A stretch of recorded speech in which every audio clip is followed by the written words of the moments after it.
Hello everyone. Today I thought for this random talk Sunday or random video Sunday, I felt it would be interesting to discuss some of my favorite trilogies. Now, before anybody talks about trilogies, um, and before I specifically discuss them, I just wanted to throw it out there that I have not seen a lot of trilogies actually. And the ones that I have seen, sometimes I always feel like that there's one particular in the series that kind of sticks out as being not as good as maybe the other ones. So I tried to pick trilogies that I felt were consistently good. And even though you may have your favorite one in the particular series, I still felt that overall these ones I think really capture the essence of what a trilogy is sort of about. And regardless of whether or not you think one is better than the other, or if you think they're all on an even playing field, I tried to pick ones that I felt were sort of on an even playing field. Or if they did have ones that stand out more, they were still things within one particular film within the trilogy that stood out maybe more than some of the others. But at the same time, they are still kind of consistent in what they're offering to an audience, and they sort of really focus in on trying to make things feel consistent to the particular genre, to the particular themes, to the characters. I felt like these particular series or trilogies that I chose really try to make it so that the audience is invested in all three of the films. So again, this is kind of going through personal opinion again, but I am going to try to justify this with rational as well as intellectual reasoning. So without further ado, let me address some of the trilogies that I find to be really well done. And again, sometimes I've seen some trilogy, only like maybe two films of one trilogy. So again, these are of all films that I've seen and are a little more familiar with. So if one of the trilogies that you particularly like isn't here and isn't something that I talk about, it's probably either because I haven't seen it, or I feel like there's one particular film within the trilogy that kind of brings the whole trilogy down, and I feel like a trilogy should hold up to throughout all three films. So I've tried to kind of pick ones where I felt like that it was consistently good throughout each film. So if it's not on here, obviously, you're more than welcome to comment and talk about the ones that you like, and I'd be more than happy to hear you out. But these are the ones that sort of stood out to me. Now, the first one I kind of wanted to start off with is sort of an obvious one that a lot of people like to praise as one of the best trilogies, and that's Lord of the Rings. I feel like the Lord of the Rings films do a good job of trying to be well thought out and thorough with their characters, with their setting. I feel like a lot of the times the films, although they do have problems, and you can clearly tell by the way that clearly tell that right away if you've watched the Nostalgia Critics discussion of that and the dumbest Lord of the Rings moments, which there are some moments where you kind of, maybe facepalm yourself. But I feel like even though they do have these moments that kind of stick out, I just feel like there's too many good moments within this series that really do stand out.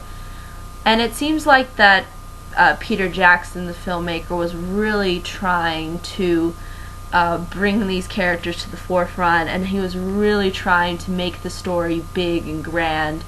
And I felt like that within each film, from The Fellowship to Two Towers to The Return of the King, it seemed kind of consistent throughout in what it was trying to offer you. It didn't feel like, to me at least, that there was one particular film that made the trilogy sink, or I didn't feel like that there was so much inconsistency that it didn't stay true to what it was trying to tell. They almost had a fairly similar tone, and they seem to, I think, hold on together fairly well. Even though the journeys that the characters go through are completely different throughout each film, they still really try to develop it and really try to enhance the experience each time you go through to the next step within the sort of trilogy. So I think in that respects it does itself really well in regards to making things consistent and trying to bring out what it's trying to bring out to the forefront when it comes to fantasy. And some people would even consider it a masterpiece for fantasy, and I can understand that. Although there's inconsistencies at times, and you can sort of laugh at those inconsistencies and really odd and strange moments, I still found the series to be fairly enjoyable. I do like the music. I feel like the music, again, is sort of consistent. Even the small details that they put in seem to be fairly consistent in tone. They seem to, and they also, in each film, they seem to bring out different things as well. And I find that to be rather fascinating. Although I will say The Return of the King is probably my favorite one. And I'm sure there's people who probably have a totally different opinion on that. But I kind of like how it sort of brought the trilogy sort of full circle. And it did feel like that they were trying to kind of close it where it's almost like a circular approach where you're going back to sort of where you started, where Frodo and his companions go back to the Shire, and then there's all this tying up and things. And I didn't really feel like that there was a bajillion endings. Some people like to complain in particular about the third film that there's too many. There's too much circling around and trying to bring everything full circle. But I didn't really feel that way. I mean, I know it's rather a long film. I think at times, sometimes that can be fairly draining for people. But I don't think that the endings were not done with a purpose or anything. So to me, it seems like it was a trilogy that really wanted to bring out the genre and wanted to show us sort of this world and do it in a way that's effective and it gets our emotions riled up. And I really felt like that with the climax, and when you see them fighting in The Return of the King, you just feel like this all, like you've been throughout the two films and it's all leading up to this particular moment, and I just felt like that they really tried to execute it as epically as they possibly could. And at times people might say it's a little bit over the top, and at times the characters maybe aren't as maybe dynamic as in other trilogies, but I think overall as a trilogy, for what it could have been a fairly cluttered mess. But for the most part, I thought a lot of the things were handled really well. Like, I thought a lot of the characters were handled well. I thought the story seemed to flow well. There are times where if you get into whether it's almost like you're getting into the Tolkien aspect of it. It's hard to sort of take a step back and sort of, I think, enjoy it, because there might be aspects to the films that maybe Tolkien could explain in more detail that this series couldn't explain. But I think for the series to actually have done so well and actually really get audiences and critics invested, and to have it be put on such this pedestal, I think shows that this particular trilogy has done something unique, and being able to take this story, this very complex world, and try to simplify it to the point where it can be shown in movie form, I think is just, that just mind boggles me.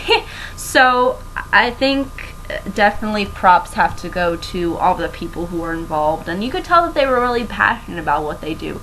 A lot of filmmaking, and I think when it comes to trilogies too, is it comes through in the passion that somebody has for wanting to tell this kind of story, and I think that shows through the characters. I think it shows through Peter Jackson's direction, and with all of the other people that were involved, they just enjoyed it so much. So that's really all I can say. And again, The Hobbit is telling a completely different story, so this is basically a actual trilogy. This is not something that I'm going to say is sort of extended with The Hobbit. The Hobbit was telling a completely different tale and doing a completely different approach than this trilogy was. So obviously I'm not going to include The Hobbit in this one. This is just talking about the Fellowship of the Ring, The Two Towers, and Return of the King. So I think overall it was just really well executed for what could have happened. And even though I prefer the trilogy over The Hobbit, I'm still interested in what Peter Jackson has to offer. I just think that he can learn a lot from his first Hobbit film as well as this trilogy, because even though this trilogy has flaws, it's still very enjoyable, I think, and entertaining. At times it might be a little bit slow, because it has all of these really drawn out parts to it. I still feel at the same time there's a lot of parts that are executed well and sort of give us a sense of this kind of world, and so I think that's what makes it so well known, and I think so well praised. And yeah, I think for the most part it's a very good trilogy, and it stands out to me. Now the next one I wanted to briefly address, you could argue whether or not this film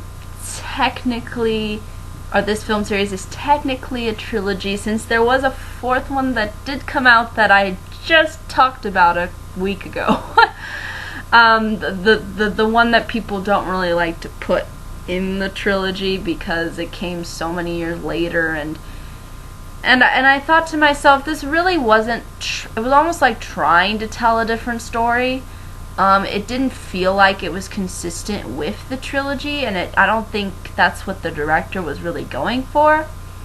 So I'm just going to judge these three films as a trilogy that stands on its own without that one film that will just leave to the side and sort of treat like how we treat The Hobbit. Even though it does have the same characters, it is trying to appeal to the same sort of audience, but it doesn't really come in until later, years later, and it's at the same time it's not really focusing in on what the consistency of the trilogy offered. So without further ado, this trilogy is Indiana Jones. Yes, Indiana Jones. I feel that this series, even though, again, major flaws, for sure, sort of similar to Lord of the Rings, this trilogy is not completely 100% logical like Lord of the Rings is, obviously. But I think it does execute things fairly well. Like, I think Indiana Jones's character is executed really well. I think the whole use of practical effects and for him going on all of these interesting adventures, I find that to be very fascinating. I find the people that he comes across to be rather productive and move the story along, and enhances the audience,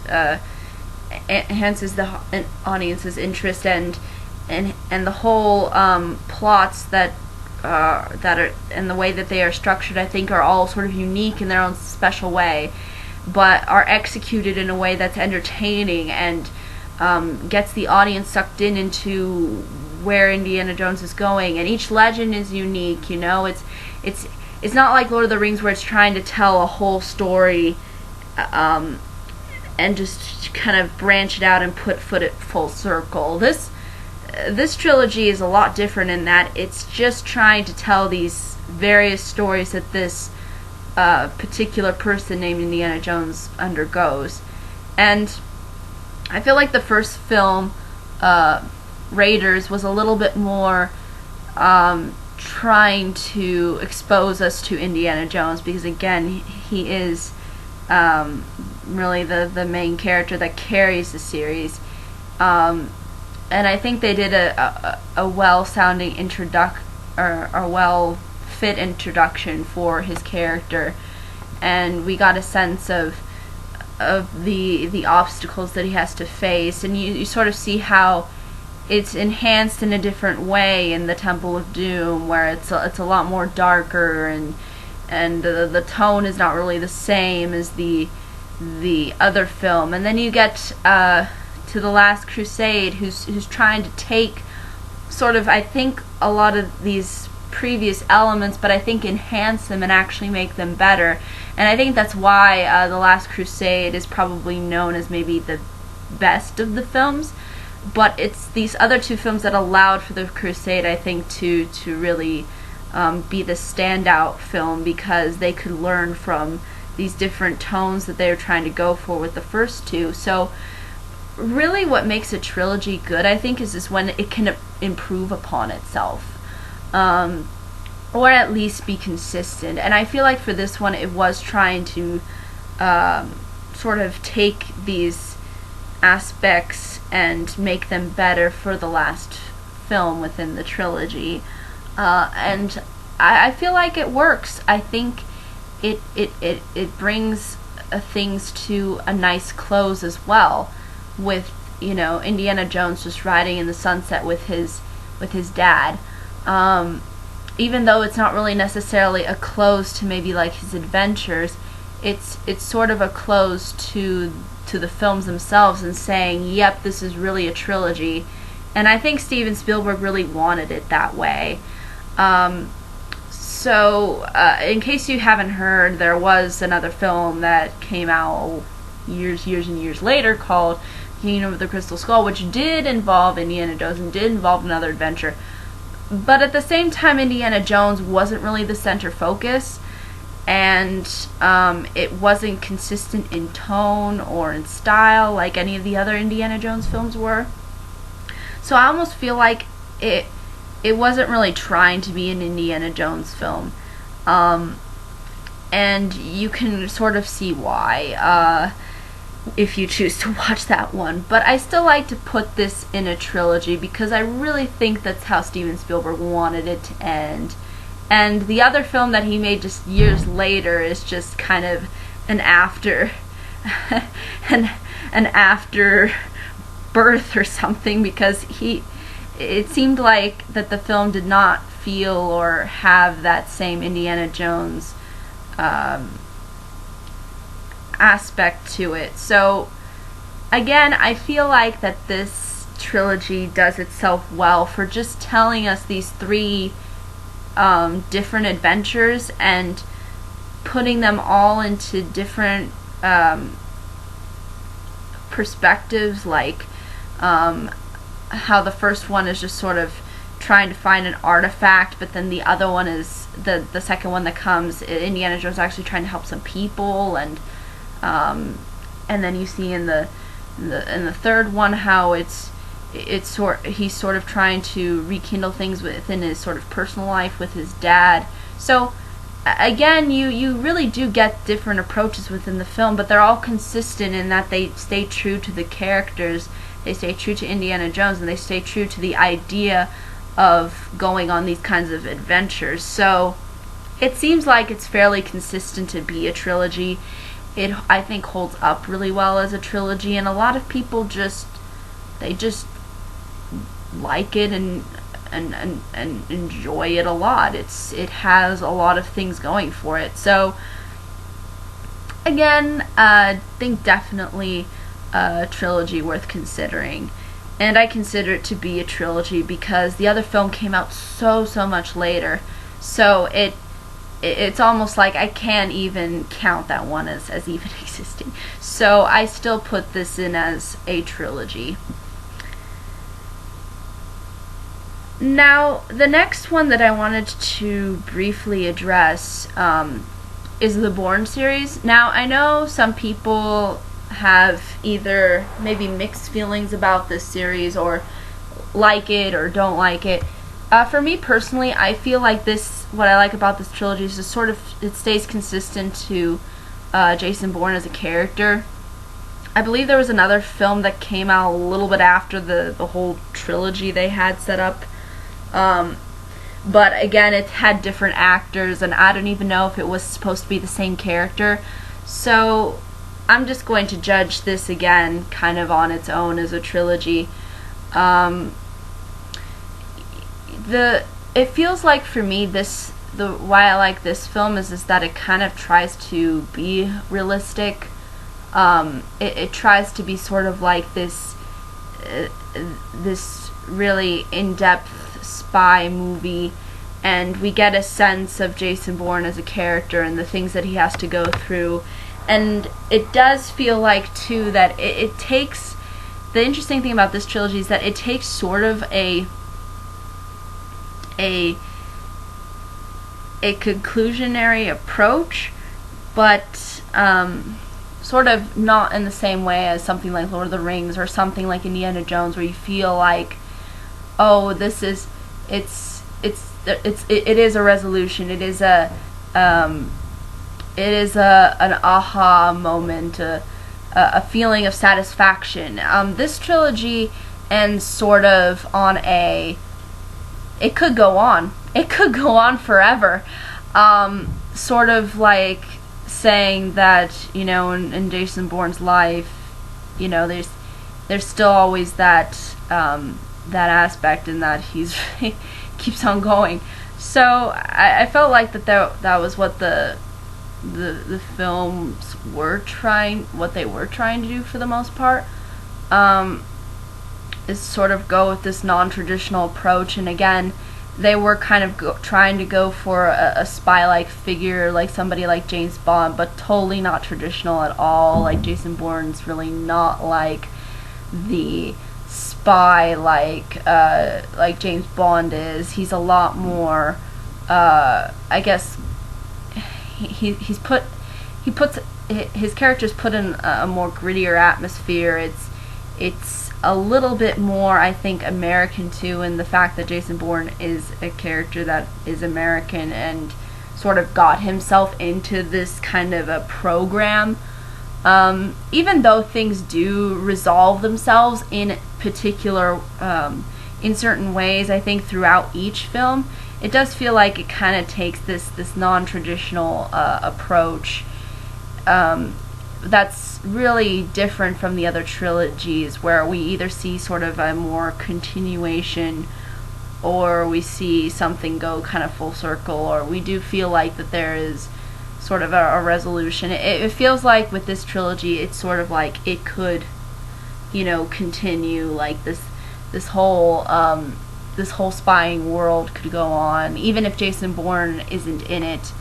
So it's really trying to paint, I think, this kind of more grittier atmosphere, and I think it works. I don't think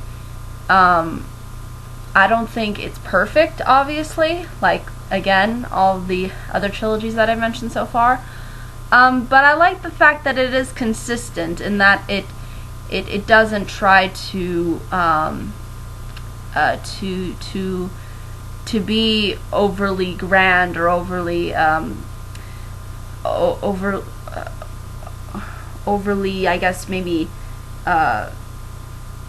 overly dramatic, or create kind of like a spectacle, sort of similar to not like the similar to the other kinds of trilogies that I mentioned, where you feel like Lord of the Rings is trying to create this atmosphere, trying to create all these emotions, and Indiana Jones is it's the same thing, it's like adventure, and this one is a little bit more grounded in that it's a lot more realistic and not so upbeat. It really tries to be a sort of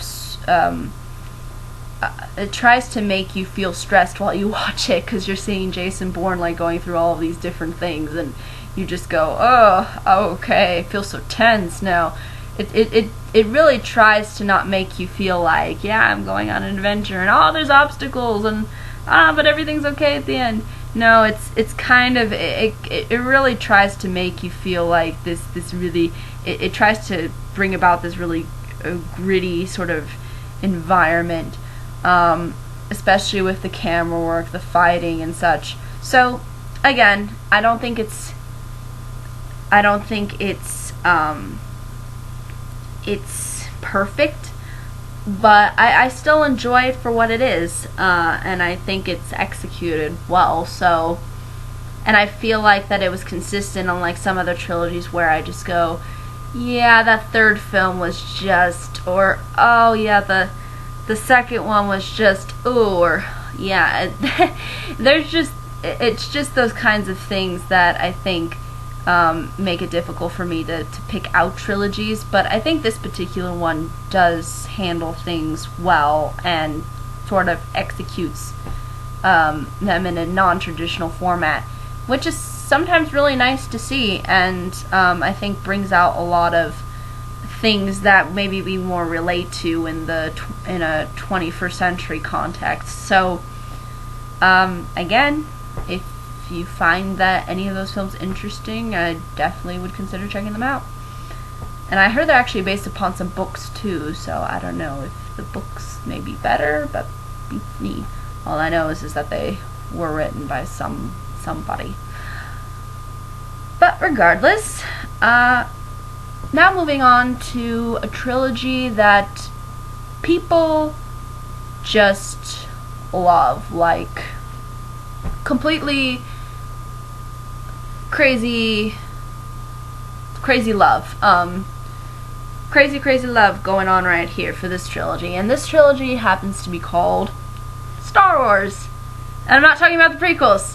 I'm talking about the actual original trilogy. And you could argue that, oh, the prequels were really leading up to what happened in this series of films that were 3, but I go, not necessarily, because again, those trilogy films were trying to tell one story, and these original trilogy films were trying to tell a completely different story, so obviously we can separate them out. Similar sort of to Indiana Jones, where I feel like you can disregard that film. I feel like you can disregard the prequels for Star Wars. So I'm talking about the original trilogy. The original trilogy, what I think makes this film stand out really well is sort of similar into ways where Lord of the Rings kind of stands out. They know how to create the atmosphere. They even sometimes bring in symbolism. They bring in philosophy. They bring in these really memorable characters. They try to keep everything consistent and keep the action going. They try to create this kind of unique way of approaching sci-fi that we haven't really seen, and doing it in a way that feels genuine and is touching on themes that I think require people to really pay attention in order to absorb what's being said and what's being taught. And you'll kind of see how there's a lot of dimension with the characters too, especially the villain Darth Vader, who we all know is probably one of the most greatest villains probably of all time, and how people like to like the idea of him being somebody that can do all of these, have all of these powers, but yet still live behind a mask, and so it's really, it has a lot of stuff going for it that I think is sort of similar to the Lord of the Rings, but at the same time it does so on a completely different level and creates a completely different world that we can just get ourselves sucked into, and creates completely different characters too, where we can like and get to know, and it knows how to entertain. It knows what to do. At times, it can be a little slow. Again, I think they are kind of longer films, similar to Lord of the Rings. They do feel like they do drag maybe at times. But I feel like the series itself, the original trilogy, really took itself seriously and tried to make the best out of it.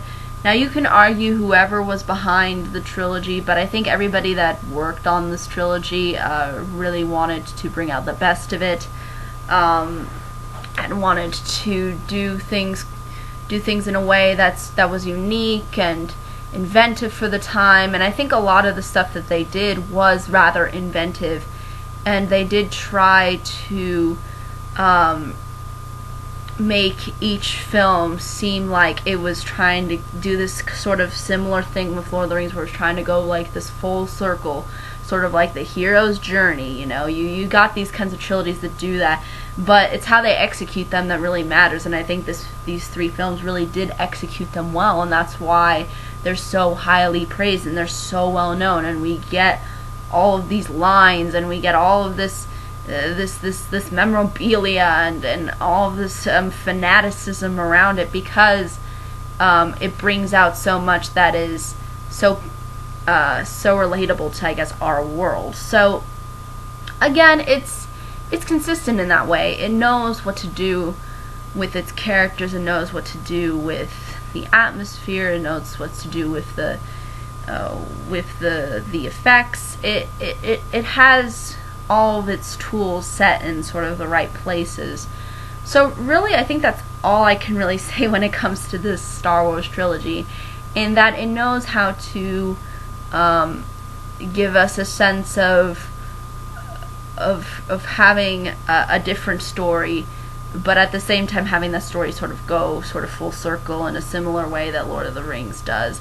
And again, that whole aspect of the hero's journey and how we see that so often in films. But even though it's so formulaic, you can do it so well and make a really good film, or you can just do it so poorly and you get something completely different. So again, it's the way that they handle the formula is really what makes a trilogy good. So I think that's really all I can say about it. Ultimately, it was something that really was inventive and unique, and a lot of people during the time period really felt like these films were really taking sci-fi to a different direction, and that's what I think inspired a lot of people to get invested in sci-fi. So again, it holds up well, I think, as part of the genre, and the original trilogy really brings that home with with sci-fi. So a very interesting take and a very interesting way of showing us what sci-fi can offer, and how even if it's so out there, it can still be so relatable to us. So that's why it's definitely on this list. Now, the last one I wanted to talk about is actually one that a lot of people, I don't think, it's funny because I don't think a lot of people really, people consider this as a trilogy, obviously, but I don't think a lot of people usually pick this one or associate so much with this one, or kind of forget that it's a trilogy, and that's Disney Pixar's Toy Story series. What I really liked about Toy Story was how it approached CGI as being the first full-length CGI film. Not only that, but the way it handled the characters, the way it handled the plot, the humor, it just feels like that they really tried to bring the series to a close in an interesting way that is circular. Because it does kind of have that circular feel, and then that, you knew that this was coming, you were going to see the end of something that would sort of bring it around. But at the same time, it sort of ends differently, I think, than a lot of the other trilogies do. And that it sort of ends on this moving on sort of note. Whereas everything in the other trilogies that I've mentioned sort of comes to an end, and you feel like it's a resolution. This film kind of takes a different approach and says, you know, this is sort of a resolution, but at the same time, it's a new sort of beginning, I guess you could say, for, I guess, the characters, because as you'll see towards the end of the third one, you'll see how ultimately Andy and his toys become, you know, sort of separate and go about different lives.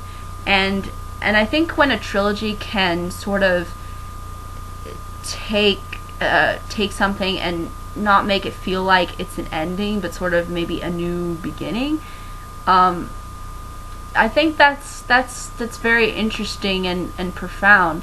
And that's why I identify, I think, with the Toy Story trilogy a lot. I really liked the first one, the second one, and the third one as well. I think they're all sort of on the same playing field for me again, but I feel like the second one and maybe the third one stand out a little bit more because there's a little bit more going on. I still feel like it's consistent in itself and how it tries to enhance the characters, how it tries to enhance the world that they've created. And even though it does feel cheesy at times in the third film, like even when I saw it too, I thought it was a little cheesy how there's this kid named Andy and he's like a college student and he's suddenly being a kid, you know, and playing around with stuff. I thought that was kind of a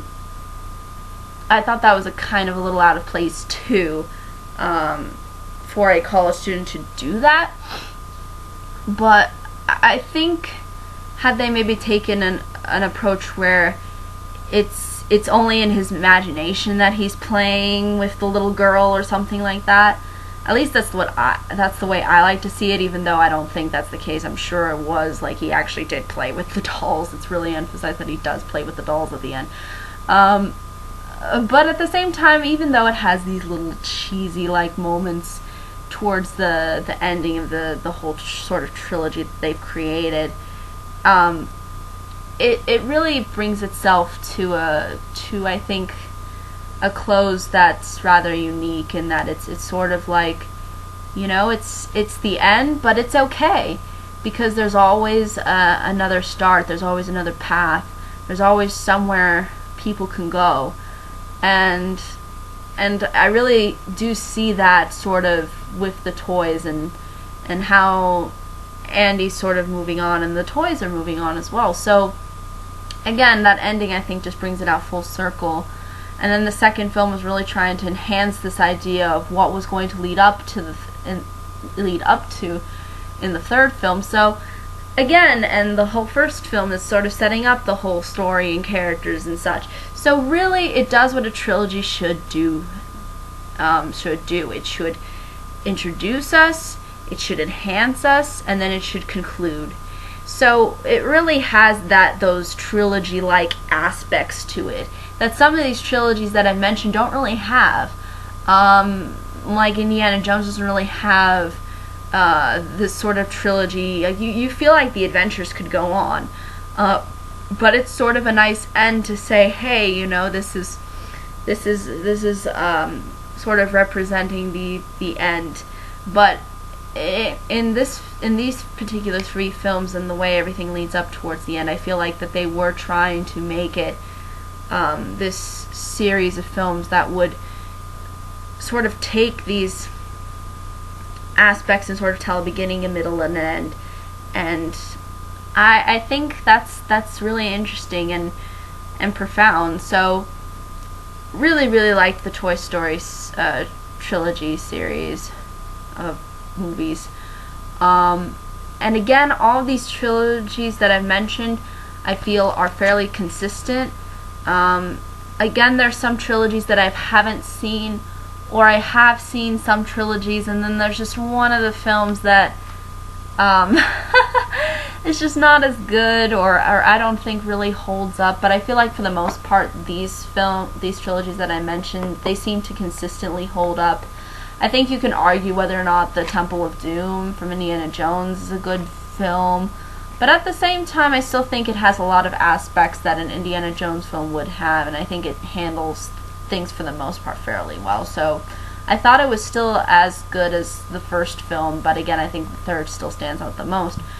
But regardless of whether or not you think one is stronger than the other, it seems like that they all kind of all coexist in a way that I think is worthy to cinema, and I'm sure there's people who would disagree, but I think that's really all I can say about these trilogies. I think for the most part they all have something to offer, and I think definitely should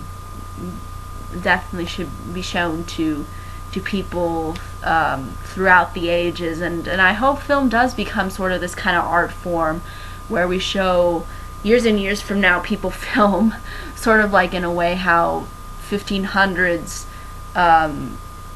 people still have their art on display even though they're long gone. So I think that's really how I sort of see these kinds of trilogies, because again they are sort of maybe a little bit more nostalgic, but at the same time I still think that they hold up, and they provide something to an audience, and I think they're all unique in their own special way.